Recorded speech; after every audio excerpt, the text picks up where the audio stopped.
আসতে পারে, তুমি ইবাদত বন্দেগী করো, তোমার উপরে ঝয় ঝামেলা আসতে পারে। এজন্য তুমি এটা মনে করবে না যে তাইলে নামাজ পড়লাম, নামাজের বিনিময়ে মনে হয় আল্লাহ কিছুই দেবে না। যদি দুনিয়াতে তুমি কিছু পাবা, শান্তিতে থাকবা, এর বিনিময়ে যদি তুমি নামাজ পড়ো, দুনিয়াতে শান্তিতে থাকবা, এর বিনিময়ে যদি তুমি রোজা রাখো, দুনিয়াতে শান্তিতে থাকবা, এর বিনিময়ে যদি হজ করো, দুনিয়াতে শান্তিতে থাকবা, এর বিনিময়ে যদি যাকাত দাও, দুনিয়াতে শান্তিতে থাকবা, এর বিনিময়ে যদি দান সদকা করো, তাইলে এর দ্বারা সিরাতাল মুস্তাকিমের পথ খুঁজে পাওয়া যাবে না। বিপদ আসুক চাই না আসুক, আল্লাহ তাআলা আমাকে দিবেন আখিরাতে। আল্লাহ আমার উপরে কি রেখেছেন সেটা গায়েবে আছে, যখন এটা প্রকাশ হবে তখন দেখব। তার আগে দুনিয়াতে শান্তিতে থাকার নিয়াত, নামাজ রোজা হজ যাকাত কোনো ইবাদতের দ্বারা কামনা করা, এটা ইউমিনুনা বিল গায়বি না, এটা ইউমিনুনা বিল গায়বি না, এটা গায়েবের উপরে ঈমান আনা।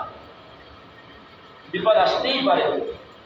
ওয়াল কদরি খায়রিহি ওয়া শাররিহি মিনাল্লাহ, ভালো মন্দ তাকদীর আল্লাহ তাআলার উপরে। আল্লাহ ইবাদত বন্দেগী করতে বলতে, গায়েবের উপরে ঈমান আনতে বলতে, গায়েবের উপরে ঈমান এনে আমি ইবাদত বন্দেগী করা শুরু করব। গেল প্রথম ইউমিনুনা বিল গায়ব ওয়া ইউকিমুনাস সালাহ। দ্বিতীয় নাম্বার, যারা এই কোরআনের দ্বারা পথ খুঁজে পাবে, তাদের দ্বিতীয় চরিত্র হলো, দ্বিতীয় অভ্যাস হলো, দ্বিতীয় নাম্বার তাদের কাজ হলো ওয়ায়ুকিমুনাস সালাহ, তারা নামাজ কায়েম করবে। আমি নামাজ পড়লাম, নামাজ পড়তে পড়তে আমার কপালে দাগ পড়লো, নামাজ পড়তে পড়তে আমি মনে করেন কোনো নফল নামাজও কাজা করি না, অথচ আমার ছেলে নামাজ পড়ে না, আমার স্ত্রী নামাজ পড়ে না, আমার অধীনস্থ যাহারা আছে তারা নামাজ পড়ে না, এটাকে নামাজ কায়েম করা বলে না। নামাজ কায়েম করা হলো আমি নামাজ পড়ব, সর্বপ্রথম আমার সাথে যার সব থেকে ভালো বেশি সম্পর্ক তাকে নামাজ পড়াতে হবে। আমি নামাজ পড়লাম, আমার সাথে ভালো সম্পর্ক আমার স্ত্রীর, আমার স্ত্রীকে নামাজ পড়াতে হবে। আমি নামাজ পড়লাম, আমার স্ত্রীর পরে আমার সাথে ভালো সম্পর্ক আমার সন্তানের, আমার সন্তানকে নামাজ পড়াতে হবে। আমার সন্তান নামাজ পড়লো, আমি বললাম, স্ত্রী বললো, আমার পরিবারের আপন যারা আছে, যাদের সাথে আমার ভালো সম্পর্ক, যাদের উপরে আমার হক আছে, আমার উপরে যাদের হক আছে, তাদেরকে নামাজ পড়াতে হবে, তাদেরকে নামাজের জন্য তাকিদ দিতে হবে। এটা হলো ইউকিমুনাস সালাহ, এটা হলো নামাজ কায়েম করা।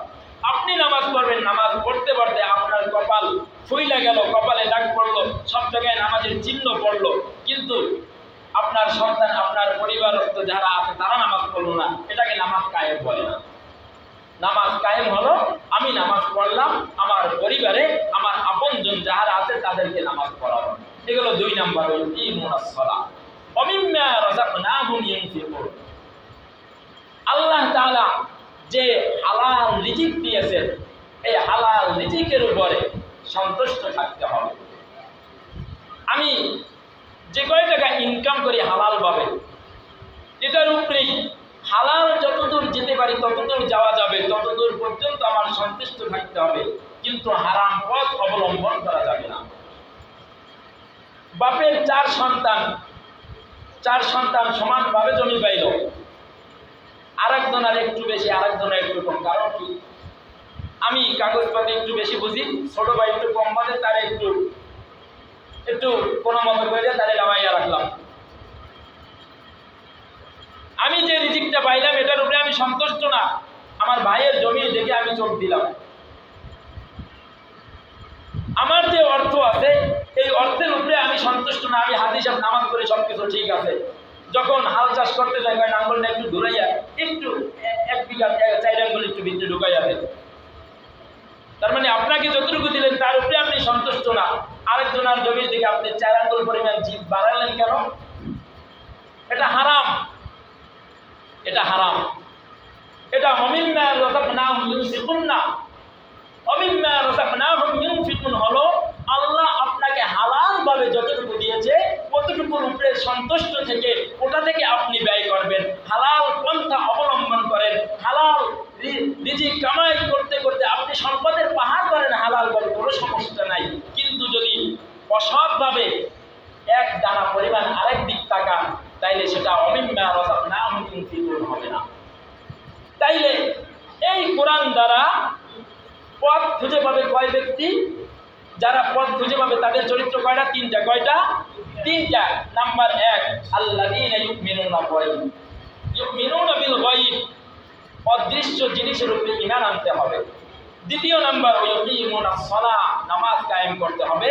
তৃতীয় নাম্বার ওমিম্মা রাযাকনাহুম ইউনফিকুন, আল্লাহর দেওয়া হালাল রিজিকের উপরে সন্তুষ্ট থেকে তারপর সেটা থেকে আমাকে ব্যয় করতে হবে এবং আমাকে হালাল রুজি কামাই করতে হবে, হারাম পন্থা অবলম্বন করা যাবে না। আল্লাহ সুবহানাহু ওয়া তাআলা